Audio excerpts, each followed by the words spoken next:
حجر ابن عدی مولا کہہ رہے ہیں کہ جا کے یہ پیغام باہر دینا. وہ مولا کی بات سنتے جاتے اور روتے جا رہے. مولا نے کہا حجر رو کیوں رہے؟ کہا مولا آپ کے بدن کی کیفیت دیکھ رہا ہوں، طبیب نے جو پٹی باندھی ہے وہ زرد رنگ کی ہے اور یہ پتہ نہیں چل پا رہا پٹی کہاں باندھی گئی. آپ کے جسم کی کھال کا رنگ اور پٹی کا رنگ اس طرح سے مل گیا ہے. مولا کا جسم زہر کی تلخی کی وجہ سے اتنا زرد پڑ چکا کہ پہچان میں نہیں آ رہا کہ کہاں بدن ہے، کہاں یلو کلر کی وہ ڈریسنگ بندھی ہوئی ہے.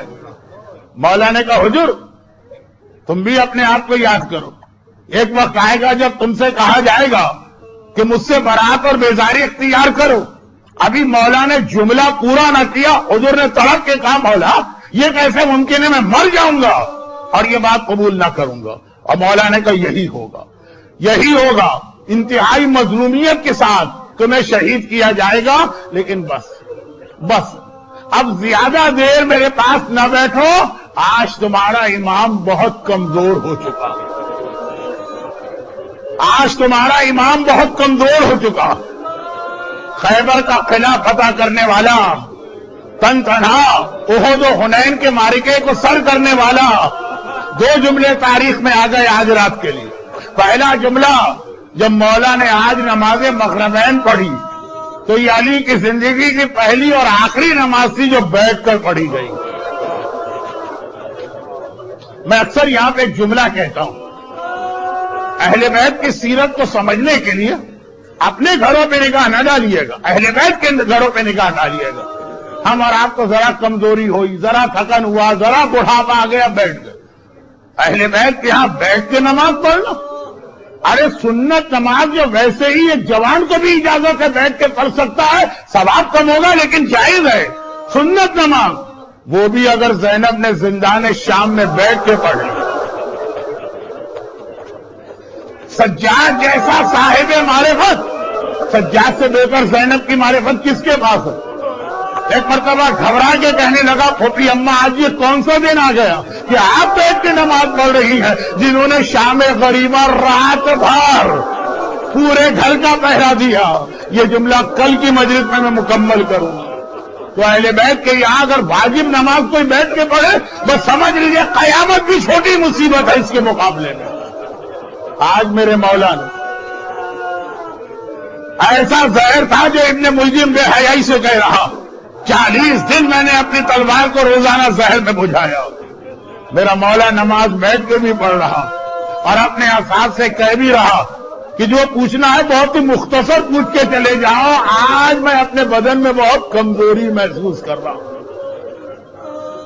اور جب اصحاب چلے گئے، میں نے کہا نا ایک تہائی رات میں ہی یہ سارے مراحل ہو گئے، تو اب ایک بار علی نے کہا حسن جاؤ اور جا کر میرے سارے گھر والوں کو بلا کے لاؤ. 12 بیٹے ہیں علی کے، 16 بیٹیاں ہیں علی کی، اور جتنی ازواج اس وقت زندہ، یہ تقریباً 35 کے قریب افراد خانہ میرے مولا کے بستر کے چاروں طرف جمع ہو چکے ہیں. لیکن زینب و کلثوم جب حجر ابن عدی مولا کے بدن کی زردی کو دیکھ کے چیخ مار کے رو دیا تو یہ تو جگر کا ٹکڑا ہے، یہ زینب یہ کلثوم. ایک مرتبہ بیٹیوں کی عجیب کیفیت ہے، بابا کو دیکھتی جا رہی اور پریشان ہوتی جا رہی ہے. علی نے آنکھیں کھولی، حسن بیٹا سب کو لے کے آ گئے. کہا بابا سارا گھرانہ اس وقت یہاں پہ جمع ہو چکا. تو کہا حسن بیٹا ایک تو میری وصیت ہے جو ابھی آپ نے سن لی 20 جملے، اور اس کے بعد پھر اپنی قبر کے حوالے سے کچھ باتیں کی اور کہا کہ بس حسن بیٹا میرے سارے گھر والوں سے کہو کہ باری باری وہ آگے بڑھے اور تم ذرا اپنا ہاتھ تو آگے پھیلا دینا. حسن کا ہاتھ پھیلا ہے. علی ایک ایک بیٹے کا ہاتھ حسن کے ہاتھ پہ رکھتے ہیں، علی ایک ایک بیٹی کا ہاتھ حسن کے ہاتھ پہ رکھتے ہیں. یہ ہے تمہارا امام، میرے بات تمہیں اس کی ہر بات ماننا ہے. آپ سمجھ گئے کہ میں کس منزل پہ جا رہا ہوں. اور جب اس طرح سے باری باری ہر ایک کا ہاتھ حسن کے ہاتھ پہ رکھ رہے ہیں، ایک مرتبہ عباس کی باری آ گئی. عباس بھی طلب کے آگے بڑھے. علی نے کہا حسن بیٹا ذرا ایک طرف ہٹ جاؤ، حسین تم آگے آؤ. حسین آگے آ رہے ہیں. عباس کا ہاتھ اٹھا کے حسین کے ہاتھ پہ رکھا گیا. اور ادھر کمرے کے کسی گوشے سے کسی بیوی کے رونے کی آواز. کوئی بیوی رونے لگی.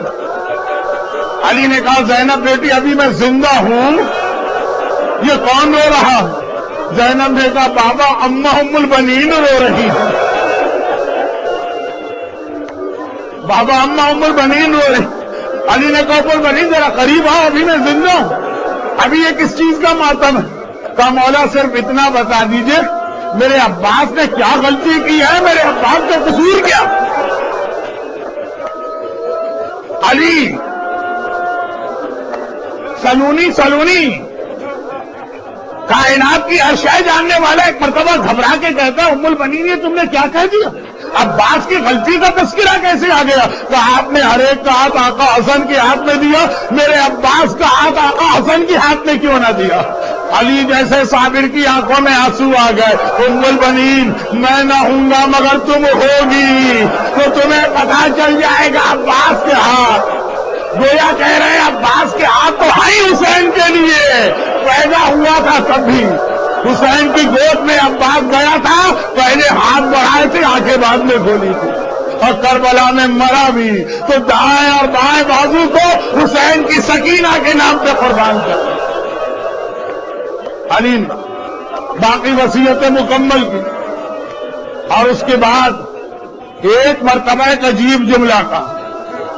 ابھی تک جو وصیتیں کی امت سے وہ بھی سب نے سنی, ابھی تک جو وصیتیں اولاد سے کی وہ بھی سب نے سنی, مگر اس کے بعد ایک عجیب جملہ علی نے کہا جو کسی نے نہیں سنا. سننا چاہ رہے ہیں کون ہے یہاں؟ اصحاب نہیں ہے, گھر والے ہیں. کون ہے یہاں؟ زینب ہے یہاں پہ, کلثوم ہے. کسی نے نہیں سنا. علی نے اتنا آہستہ سے کہا, اور لیکن یہ جملہ بھی عجیب انداز سے. اب تک ہر وصیت حسن سے. تو حسن بیٹا ذرا تھوڑا پیچھے ہٹ جاؤ, حسین ذرا میرے قریب آؤ. حسین قریب آئے. بابا کیا بات ہے؟ کہ اس طرح نہیں, جھکو میرے اوپر. اور اتنا جھکو کہ حسین کے کان علی کے ہونٹوں کے قریب پہنچے. صرف ایک جملہ کہا اور کسی نے سنا نہیں. کیا جملہ؟ گھر والے بعد میں اکثر کہتے تھے آقا حسین بابا نے کیا کہا؟ کہا کہ نہیں بتانے کی بات نہیں ہے, آقا نے کہا تھا چھپا کے رکھنا. کیا زندگی بھر چھپا کے رکھا؟ نہیں.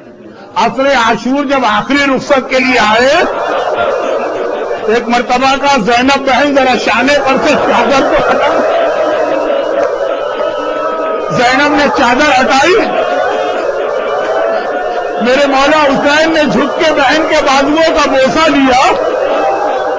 زینب عالمہ غیر معلمہ مگر گھبرا گئی, بھیا یہ بازو چومنے کا کون سا وقت ہے؟ حسین نے کہا یہ بھائی بہن کا بازو نہیں چوم رہا, بابا کی آخری وصیت پہ عمل.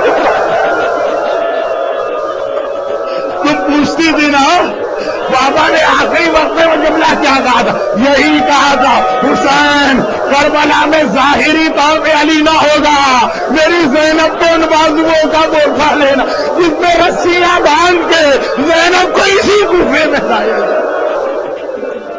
عباس کا ہاتھ حسین کے ہاتھ میں رکھا, زینب کے بازوؤں کے بارے میں وصیت کی, اپنی شہادت کے موقع میں پوری کربلا یاد دلائی. بس یہ وصیت مکمل ہوئی, گھر والے سامنے کھڑے ہیں. ایک بے اختیار میرے مولا نے کہا السلام علیکم یا رسول اللہ. زینب گھبرا گئی, بابا یہ آپ کسے سلام کر رہے؟ کہا ارے میرے سامنے یہ اللہ کا رسول آیا ہے, اکیلا نہیں آیا ہے. تمہاری ماں فاطمہ زہرا ساتھ میں ہے, تمہاری نانی خدیجہ طاہرہ ساتھ میں ہے, میرا چچا حمزہ ساتھ میں ہے, میرا بھائی جعفر طیار ساتھ میں ہے. زینب نے کہا بابا اور یہ کچھ کہہ رہے ہیں؟ کہا ہاں یہ کہہ رہا ہے علی اب ہم تمہیں لینے آئے ہیں, چلنے کی تیاری کرو, اللہ کا رسول آ گیا مجھے لینے. اور بس یہ آخری جملہ تھا. زینب نے باپ کو دیکھا, ایک بار سر پیٹ کے باپ کے سینے پہ گر پڑی, میرا بابا مارا گیا. ارے کلثوم بہن میں یتیم ہو گئی, بھیا حسن بھیا حسین, ارے یتیمی ہمارے گھر پہ آ گئی. بات کو مختصر کروں, صحیح معنوں میں تو ابھی آپ کو تابوت دیکھ کے گریا کرنا, ابھی آپ کو سب پہ کھڑے ہو کے ماتم میں گریا کرنا. میں بات مختصر کروں. بیٹے نے راتوں رات اس طرح سے غسل و کفن دیا کہ فجر سے پہلے باپ کو دفن کر کے آ گئے، جنازہ لے کے چلے۔ اللہ اللہ، کس شان کا جنازہ اٹھا ہے! اس سے پہلے بھی اس شان کا کوئی جنازہ نہ اٹھا تھا۔ محمد حنفیہ کہہ رہے، جنازہ کوپے کی گلیوں سے باہر جا رہا، جس عمارت کے قریب گیا عمارت نے جھک کے سلام کیا، جس درخت کے قریب سے گزرا درخت نے جھک کے سلام کیا۔ مسجد حنانہ آج بھی کوپے میں موجود ہے، ایک بار وہاں سے جنازہ گزرا، مسجد حنانہ نے جھک کے سلام کیا، جنازہ گیا۔ مگر ایک عجیب بات لوگوں نے دیکھی، اس وقت سوال کرنا مناسب نہ تھا، جب حسن و حسین واپس آئے، کوپے والے فجر کی نماز پڑھنے آئے، ہاتھوں کو جوڑا، کہا مولا صرف ایک بات بتا دیجئے، جب یہ جنازہ جا رہا تھا ہر عمارت سلام کر رہی، ہر درخت سلام کر رہا، عجیب بات تھی، آپ دونوں بھائی پیچھے سے کندھا دے رہے، آگے سے کوئی کندھا نہیں دے رہا، جنازہ خود اٹھا ہوا ہے۔ حسن مصطفیٰ نے کہا ایک طرف سے جبرائیل نے کندھا دیا ہے، ایک طرف سے میکائیل نے کندھا دیا، بس میرا آخری جملہ، اے جبرائیل، علی کے 12 تو اپنے بیٹے موجود ہے کوفے میں، آج تمہیں ضرورت نہیں ہے کہ آ کے علی کے جنازے کو کندھا دو، ارے اگر کندھا دینا ہے ارے کربلا میں چلو، ایک ایسا جنازہ جلتی ریتی میں پڑا ہے جسے کوئی کندھا دینے والا نہیں، اگر وارث بیٹا ہے ہاتھوں میں ہتھوڑی پاؤں میں بیڑی، بس تابوت آ گیا، ایک بار کھڑے ہو جائیے، علی کا ماتم شروع کیجیے، واہ علیہ واہ حیدرہ